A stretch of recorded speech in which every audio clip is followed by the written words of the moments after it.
Greetings, Pokemon fans, and welcome back to Puzzle Wars Wrath. My name is JD, and today we're doing a playthrough of Pokemon Crystal using Girafarig, the long-necked Pokemon. I got a little surprise for everyone today before I dive into the playthrough. If you've been watching my series in Pokemon Blue, where we're playing through all the Pokemon to do the best of every type is, I have a little list we've made from tiermaker.com where we can plug in the Pokemon and kind of have them organized into who's doing the best, who's doing the worst, who's like middle of the road, whatever. I've decided to do that with Pokemon Generation 2 Crystal. This list is all the playthroughs that we've done, and it's all of them optimized. Now, I have some Pokemon aren't on here. If you've watched my playthroughs, you notice that. You'll notice none of the baby Pokemon are on here, because I have not gone through and played it through optimized. I don't want to do any of the Gen 1 Pokemon until I've completed the Pokédex. So that is why they're not on here at this moment. And I forgot to add Unknown. Unknown's going to be near the Ditto tier. So I got SS, S, A, B, C, D, E, F, Onyx tier, and Ditto tier. So that's where we're at right now with it, and I might expand on it and make another one, because there are Pokemon that are well over an hour and 20 minutes, if not even more. For example, Unknown is, I think, in the 4-hour range, so he would be on that list somewhere. But this is my list, and right now we have one Pokemon at the top. We have, for Alligator, we do have a ton of Pokemon left to play, so keep that in mind. But then we have Espeon, Typhlosion, and Politoed. Those are our top 4.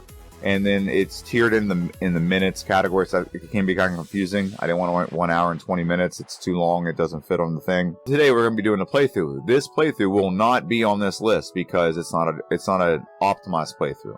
This playthrough will be, we'll see where it lands on the list and see if it's going to do pretty well and how a first stage can do. So we do a playthrough next week. We will not be throwing Girafarig on this list quite yet, and I think it's going to do very well though, so keep that in mind. Let's dive into the playthrough of this Pokemon. So before I get into it, I'm actually going to pause it right here, and this goes over its base stat total. Its base stats is HP is 70, Attack is 80, Defense is 65, Special Attack is 90, Special Defense is 65, and Speed is 85. This is a very well-rounded Pokemon. Does it have the highest stats we've ever dealt with? No, but it does have very consistent stats. There's a thing I have called stat variance, where what's its lowest stat and what's its highest stat, what's the difference, and all the stats land in between there. It means it's going to be a pretty solid Pokemon, and in this case it is. The best stats 90, it's a special attack, and it's special defense and defense of 65, so that's only it's only like a 25 variance there. So I think the Pokemon's going to do very well, and you're going to see how well this Pokemon does. And if you look at the top right side, just the right side, you'll see its moves. And it starts off with such a good moveset. If you watch my prediction video, I was swooning over this Pokemon, for God's sakes. This Pokemon has an absolutely stellar starting moveset. Confusion and Stomp to start the game. That's going to be incredible. When we do the optimized playthrough, we're going to add another move. It's only going to make this Pokemon better. So this is like kind of how a Pokemon should be made. It's very synergistic. Everything works well. It's got a decent enough attack to do the normal stuff. It's got a great attack to do its psychic side. So let's go and watch his first battle against our rival. His name is Triple Question Mark, as per tradition. We gave him a Totodile. We didn't really have a great option here, so we just chose Totodile because we haven't done one in a while. And we named him Melman. If you've watched Madagascar, it's from Madagascar. So we beat our rival. I'm going to move right onto this little area right here. We're going to face a couple battles, get some experience, and we'll talk a little bit about the Pokemon. So like I said, it's a very well-balanced attacker. Its best stat is special attack, but it is a well-balanced attacker. Stomp is a great move. It's 97 with stab, but it's a 65 base power move. And since we're normal psychic type, the first normal psychic type Pokemon ever, it gets a boost. It's a stab boost up to 97, so that's a great starter move. And then Confusion is a lesser move than Stomp, but it's still stab, so it's 75 base power with stab. And then we have Growl and Tackle. We're really not going to use Growl and Tackle. Tackle gets used for like a hot minute just to give us some extra power points so we don't have to heal. And that is one benefit of this Pokemon. You don't have to hit the Pokemon. You don't have to go to the Poke Center very often. And that's one nice thing about this Pokemon. And then we have a pretty broad move pool that you'll see throughout the course of this playthrough. And we'll just finish up with this last bug catcher. We do have to go to Bellsprout Tower. It is a first time playthrough, so we are required to do that. And with Psychic, Bellsprout Tower is a breeze because all the Bellsprouts are poison, grass, and so we have a super effective move against all of them. And the only thing in there that really can give us problems, maybe, is the Hoothoot. And Hoothoot is a Pokemon that is, just knock it out with Stomp. And we're going to move right on to Faulkner, and Faulkner's gym with Super Simmed, and now we're facing Faulkner himself. Pidgey is going to come out. We're going to go for Stomp on Pidgey. That's a one-shot, very good. In the optimized playthrough, we won't have to do Bellsprout Tower, so we'll be doing this a lot faster. So we get through Faulkner's gym in 6 minutes and 30 seconds and move right on to our second gym, which is the bug gym. We skip a lot of stuff there. It was only 11 minutes, so we were moving pretty fast. And we go right into Bugs' gym. And Bugs' gym, we don't have we do have kind of advantage over one Pokemon, but because we are Psychic type, bug moves can be super effective. For example, Fury Cutter. If we do not knock out Skyther fast enough, Fury Cutter could get going and really do some damage to us, but we knock it out. And in Confusion on the Kakuna, because it's poison type, we knock it out pretty quick. Get a very easy win over Bugsy in his gym. And we're moving on to what is supposed to be the hardest rival battle in the game, but he's not very difficult. We're going to go ahead and move right on and face him. He's going to lead out with a Ghastly. Ghastly going to come out, and we have Confusion. Confusion will one-shot the Ghastly, very good. And then Zubat comes out, and we're going to one-shot the Zubat, very good. The only Pokemon that can give us any problems at all, which is Crocodile, we are going to three-shot, and we get the knockout. We got pretty good special defense, so Water Gun does really nothing to us. I'm going to move right on to the forest here, where we're going to pick up some things. So here's a Super Potion, pretty cool. And we're going to grab Headbutt. Headbutt will be a slight improvement over Stomp. Not a huge improvement, but it does give us another move we can use rather than Tackle. And so our move set right now is Confusion, Headbutt, Mud Slap, and Stomp. Mud Slap is actually coming very handy. I didn't consider this when I was going over the prediction video, but Mud Slap is going to be very useful in our battle against Jasmine. But we'll move on to our battle against Whitney. She is a normal gym leader. We're going to get a nice boost to our moves once we beat her. Headbutt is not a one-shot. It's very surprising it was not a one-shot. Okay, Miltank comes out, Headbutt, and we get a 2-hit knockout. We didn't get a flinch there. We haven't got a flinch yet. I've noticed that we haven't got a flinch yet. So we beat Whitney pretty handily. We're at 16 minutes and almost 50 seconds. We're doing such a good job here. I'm going to move right on to Sudowoodo. Sudowoodo is the rock tree thing. He's going to come out. We actually could get pretty well damaged here if he goes for low kick consistently. But with Confusion, actually, wow, that was close to knocking us out. So, yeah, good that we got that done. And we move right on to the Lake of Rage. And Lake of Rage is going to give us this move here, which is Hidden Power. We went with Hidden Power Ice. It really isn't a great option, but Hidden Power Ice is the best way to eliminate one gym leader and one Elite Four member pretty easily. And we're going to the Komodo Girls. Now, this is the time where I like to step back for a second and talk about the channel. This channel is progressing pretty well, but your help is what's needed to get this over the top. And commenting, liking, and subscribing, all those things really do help out the algorithm. Liking gets the algorithm going, gets it out to more people. Commenting gets it out to more people even better, because it's like accelerator is more or less what it is. So if you have any questions or any concerns or anything, or whatever case may be, or you like the tier list, I get a lot of comments about the tier list when it comes to the Pokemon Generation 1 games, Pokemon Blue. So I think if you like it, let me know. And what Pokemon you think is going to end up on top of that list. I think this Pokemon's going to do pretty good, but we're going to move right on to our rival battle.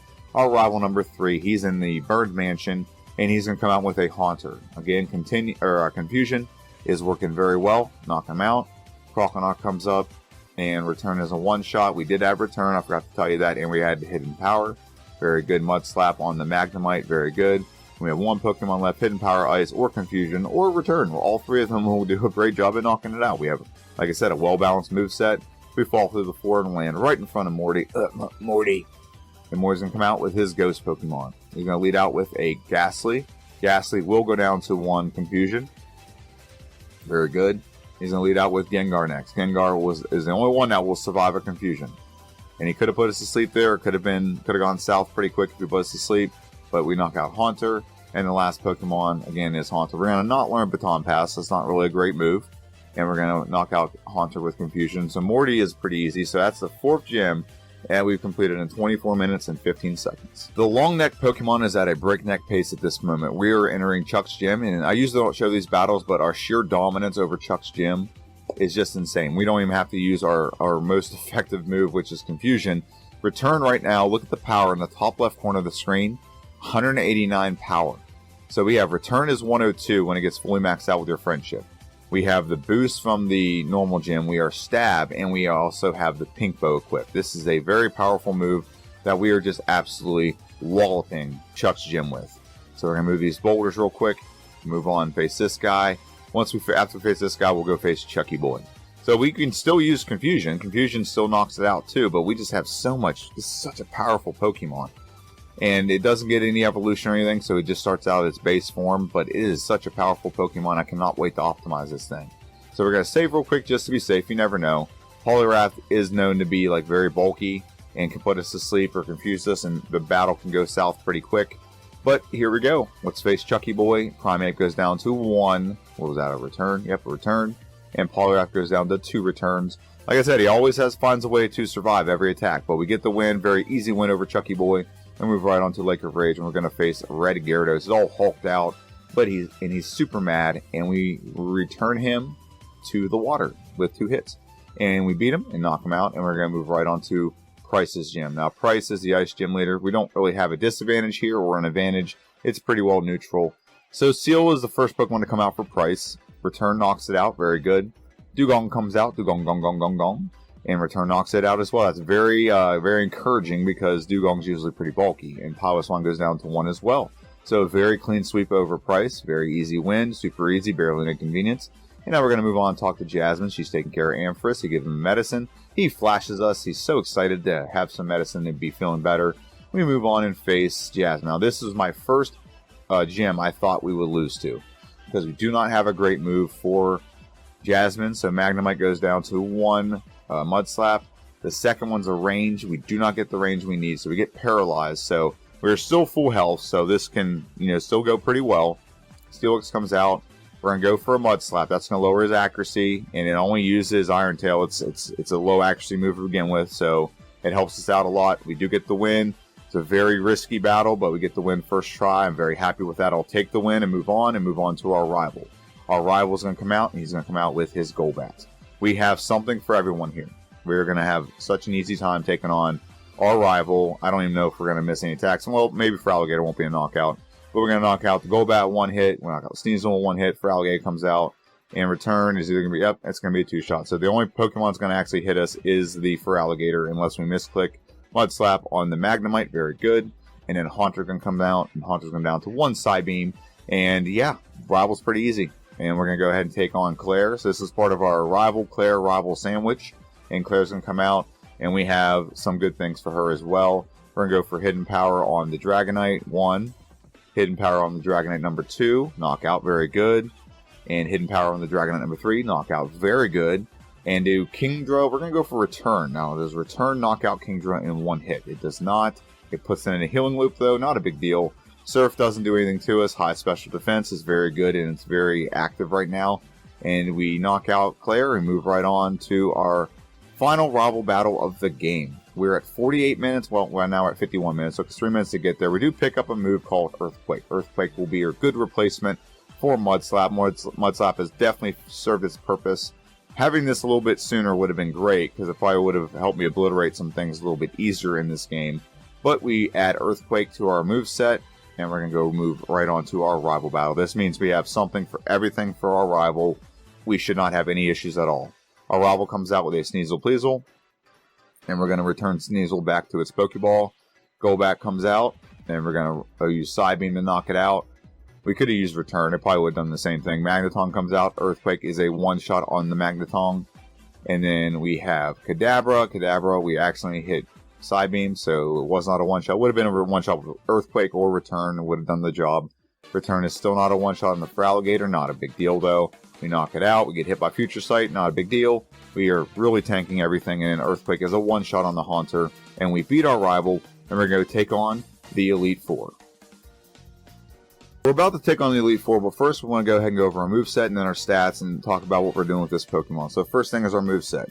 We are going into the Elite Four with 4 moves: Return, Psybeam, Earthquake, and Hidden Power. And I do not plan on changing this at all during the Elite Four.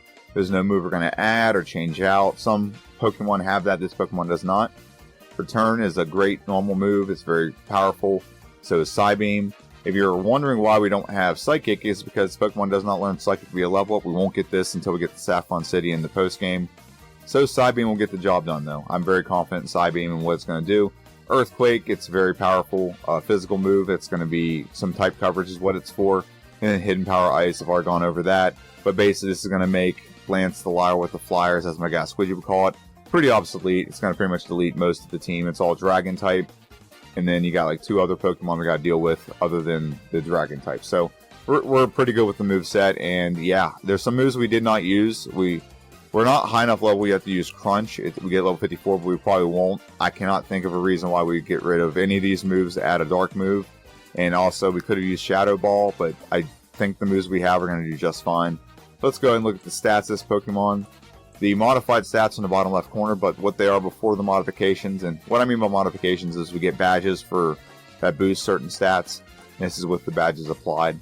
Attack is 124, defense is 107, special attack is 134, special defense is 109, and speed is 129. So well-rounded Pokemon, like I said, and its stats are just in the bottom left corner with the corresponding badge. Without further ado, let's go and dive into this Elite Four. Can we go through the Elite Four without taking any resets? Let's find out right here. And the first member of the Elite Four we're going to face is Will. He is a Psychic Specialist. He's going to lead out with his Xatu. Xatu will go down to 1 Hidden Power Ice. Very good. Jinx comes out. Any good physical move will knock out Jinx in one try. Very good. Executor comes out next. Will we one-shot it with Hidden Power Ice? We do. Very good. Slowbro is the one I don't think we're going to one-shot. Maybe Shadow Ball would have been a good option for Slowbro here, but nonetheless, we get 2 knockouts. It just goes for Amnesia. And then the last Pokemon return on the Xatu. We take no damage, and we beat our first member of the Elite Four and move right on to Koga, the Poison Specialist of the Elite Four. He's going to come out and lead with an Ariados. Ariados is weak to Psychic, so we're going to go for Psybeam. Psychic moves, I should say. Psybeam's a knockout. I think Earthquake would have been the best move here. This is not a great move. It's very bulky, so we get the knockout nonetheless. Next Pokemon is Venomoth. Psybeam on the Venomoth. It is Poison type after all. Very good. Poison type Muck goes down. Oh no, it's not a one shot, but it does. It's 2-shot. All it does is Acid Armor, not a big deal. And Psybeam knocks out the Crobat in one go. So we took a little bit of damage in that battle, but we sweep Koga very quickly and move right on to Bruno. We don't talk about Bruno very much, and we're not going to talk about him that much here. He's going to be a pretty easy battle. Psybeam on the Hitmon on top, very good. And this is where I made a blunder. I think it's a blunder. Yep. And he goes for Sandstorm. So now we're taking a little bit of damage every turn, or at least for the next 4 turns. And we're going to go for Psybeam on the Hitmonchan, which he hits us with Mach Punch, which is stupid. But it is what it is. Machamp comes out. And Psybeam does not knock out the Machamp. Cross Shot does a lot of damage. And with Sandstorm combined, it knocks us out. That was our negligence there. So our first reset is because we did not click on Hidden Power Ice. We clicked on Psybeam. So we're doing this battle again. Psybeam knocks out the Hitmon top. Hidden Power Ice knocks out the Onix. And now we should be able to sweep this team. We might not knock out the Machamp in one hit because Machamp's pretty bulky. But we knock out the Hitmonlee and Hitmonchan in one go. Is Machamp a one-shot? It is a one-shot with a critical. We just got the critical hit last time. We'd have won the battle. We had to kill some time there. Thanks, Bruno. We don't talk about him much, but when we talk about him, he's annoying. And now we move on to Karen. This one was the one I was most concerned about. We do not have a great move to handle Karen. We get confused. We did equip the Bitterberry to undo confusion if we got confused, so that's good. We do have our actually lowered, so we have to deal with that the rest of this battle. However, we're doing pretty good. We got 3 Pokemon left. We just have to hit Houndoom. 1 Earthquake will knock it out. Very good. And so that leaves with 2 Pokemon left. The 2 Pokemon left, Psybeam on the Vileplume is a knockout. And last Pokemon, Gengar, Earthquake will knock it out. So our accuracy getting lower didn't really affect us in that battle. We get a first try victory over Karen. And I'm pretty confident we're going to do very well in this battle as well because we have Hidden Power Ice. And nothing it has is super effective against me. So Return is a 2-shot with Gyarados. All he does is set up a Rain Dance. This is his first thing he does every time you face him. Dragonite comes out, Hidden Power Ice. We'll one-shot the Dragonite. And then the second Dragonite comes out. Oh, we're not going to learn Crunch, like I said. No point in it. There's no point in learning Crunch. Hidden Power Ice on the Dragonite. Very good. Aerodactyl comes out. Hidden Power Ice on the Aerodactyl. Does not one-shot. Gets close. Wing Attack just tickles us. It really barely even does any damage. We're going to return on the Charizard. It is a one-shot. And the final Pokemon Dragonite, is it a one-shot? I'll bet anything it is. It's Hidden Power Ice knocking it out. There we go.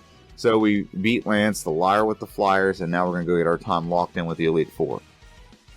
And as we lock it in, we're just under 58 minutes, and boom, shakalaka. So 57 minutes and 55 seconds.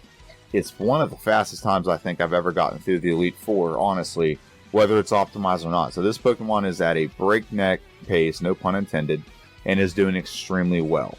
And yeah, I was super pumped whenever I played this. Sub-hour run's not very common in Crystal. I think this Pokemon's going to do very well in the next portion of the game as well. Tune in for that. I'll see you guys in Kanto. Now in Kanto, I went ahead and skipped over Lieutenant Surge's gym, and I went and sprinted towards Saffron City to get Psychic. Psychic is the most powerful Psychic move we can get in this game, and we're going to move right on to Erica. I'm not going to talk about the gym leaders. You can watch the gym leaders.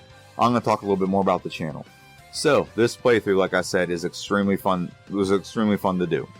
There are some other Pokemon that are coming up that are going to be very difficult. I still have to do Wobbuffet. I think I'm just going to push Wobbuffet back until a time when I have the time to do it. Wobbuffet is one of those runs like Ditto. It's not going to be done in like one sitting or over the course of one day or two. It is a Pokemon that's going to be done over multiple days, like good 6 to 8 hours. It's going to be very difficult. Okay, so I've actually already played through some of it, but there's so many errors in the recording part that I had to restart anyway. This is why I kind of had to pivot and go ahead and go with Girafarig. And Girafarig is very fun, and I wanted to play through them anyway, so it kind of all worked out. And I am excited to play through the Wobbuffet. It's going to be very interesting to figure out how we're going to win with Wobbuffet. It's very much a gimmick Pokemon.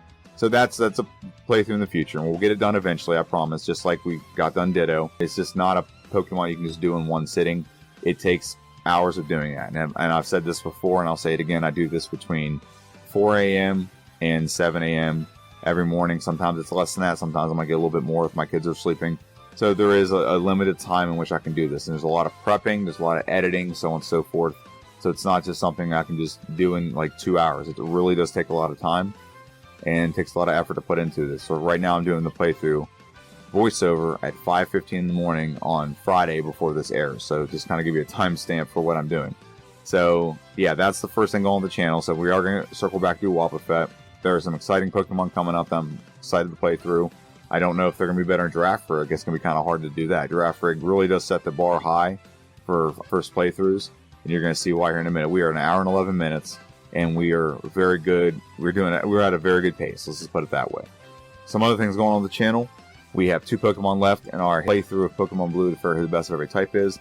We're right now engaged in the Flying type, and it's just the Flying normal types right now. And we have 2 Pokemon left. Next week comes out is Fearow, and the week after that is Pidgeot.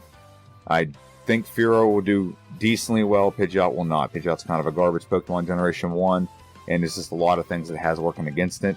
And whenever that comes out, I'm excited to do it, but I just know how Flying types are, and the 2 Flying types I thought would end up where they are exactly where I thought they'd end up. And so the next type, I don't know what the next type is. Comment down below whatever type you want to see next in the Pokemon Blue playthrough to see the best of every type is series. I think I might do like just maybe get the Haunter line out of the way, or I'm sorry, the Gengar line out of the way, or maybe Dragonite, just get those 2. There's only one of both those types, but I still want to see how they do in the playthrough and get them on the list, so I might do that. I'm also contemplating doing the Ice types. The Ice types are some Pokemon in there I'm real excited to play. Dugong, I think, is a dark horse to get it done and do a good job. There's already Articuno. Obviously, Articuno is going to do great. It should do great. It's legendary. But we're going to dive right back into this playthrough, and we're going to face Blue. Blue is a mixed trainer, so he's going to have a little bit of everything for us. We did add Thunderbolt. That was a tutor move. I didn't go over that. But we did add Thunderbolt before we came over to Kanto. You can get it from a guy on Wednesday. He'll sell you 1 of 4 moves. Thunderbolt's one of them. So we knock out the first 2 Pokemon, no problem. Psychic knocks out the Rhydon. So we've one-shot everything so far. We're going to one-shot the Gyarados with the Thunderbolt. Very good. Executor comes out. We don't have a great move for Executor. I think Return's probably going to be our best option. It's going to be a 2-shot. And it's going for Solar Beam. So it takes in Sunlight, doesn't hit us at all. And now we're going for Earthquake on the Arcanine. It is not a one-shot. He's probably going to get healed here. Get full heal. And Earthquake hits it again. Still not a one-shot. It's a range. He's going to heal again. And he's just in a healing loop. He's going to do nothing to us. And there we go. We knock out Arcanine. So we've beaten everyone except for Red. And we're at an hour and 18 minutes and 1 second going into Red. Earthquake will one-shot the Pikachu. There we go. One-shot. Very good. Espeon is going to come out next. He doesn't have a great Pokemon for us. We're normal and we're Psychic. And he doesn't have anything that's good against normal or Psychic. So he's going with the next Pokemon. I think it's a neutral matchup, so that's why he chose Espeon. We knock it out. Return on the Snorlax. So Snorlax is going to go for Amnesia. It's going to go for Body Slam next. Does not paralyze, which is good. And we get a 3-shot knockout on the Snorlax. Now we move on to Charizard. Charizard goes to Thunderbolt. It's not a knockout. We take a lot of damage from a Flamethrower, but we do not get knocked out. We hang on pretty tight. Leftovers are really recovering our health here. Thunderbolt is a 2-shot on the Blastoise. There we go. And then Venusaur, as long as Venusaur doesn't go first, we will knock it out. Actually, it's just going to go for Solar Beam. It's going to take in Sunlight. We're going to knock it out on our first try victory against Red. And with that stupid reset on Bruno, we'd had a clean sweep of this entire game with no resets. Just some negligence on hitting the wrong stinking move. It's kind of irritating me. It irritated me when it happened. But 1 hour and 18 minutes and 56 seconds. So if I were to skip over to our tier list, that puts us in the A tier. And I'm pretty sure it puts us just like seconds behind for Alligator in our first playthrough, not the optimized version. So I'm excited to see what this Pokemon can do. Because this Pokemon, as of right now, before optimizing it, before doing a second playthrough, the first attempt at this Pokemon, we got a time equal to one of the starters being optimized and playing through Pokemon Crystal. Now, honestly, could I probably get for Alligator a little bit faster? Absolutely. I'm pretty sure I can get that under an hour and 15 minutes if I optimize it even more. But on the first try victory, we pretty much put this on par with for Alligator. I told you in this video and in the prediction video, this Pokemon's amazing. It's going to do very well. And then next week, we're going to do an optimized playthrough of this Pokemon. So I'm super excited to get the optimized playthrough in. And I really want to push this Pokemon to its limits. I want to get this in the SS tier, so we'll see how that goes, I should say. But that's our video. Let me know what you guys think in the comment section down below. Did you think this Pokemon was going to do well? Did you underestimate this Pokemon? I did not think this Pokemon was going to do bad at all. I've seen too many playthroughs by other people over the course of the last couple years that show this Pokemon definitely has the goods and can get the job done. Now with an optimized playthrough, how far can we stretch this Pokemon? That's the goal of the optimized playthroughs, so we will see. Let me know what you think in the comment section down below. Don't forget to like, don't forget to comment, don't forget to share. And Monday, we're going to have a prediction video for the optimized playthrough, which you can probably guess about what we're going to say and do in that. Tune in. We might have some surprises. I might think of a better Hidden Power than Hidden Power Ice. I don't know. I'm going to contemplate on that and stew on it for the weekend. And then Monday, we'll have a video on that. Next Wednesday, like I said, is Fearo's playthrough for Pokemon Blue. And then next Friday will be the optimized playthrough of this Pokemon. I said I'll get back to the other Pokemon. I promise I will. I'll do a Wobbuffet playthrough, and I have other Pokemon as well I'm going to play through. It's going to be fun. It's excited. The next couple weeks of this channel are going to be super exciting to do. But let me know what you think in the comment section down below. This is JD. This is Polywar's Wrath. Have a good one. I'll see you guys next time.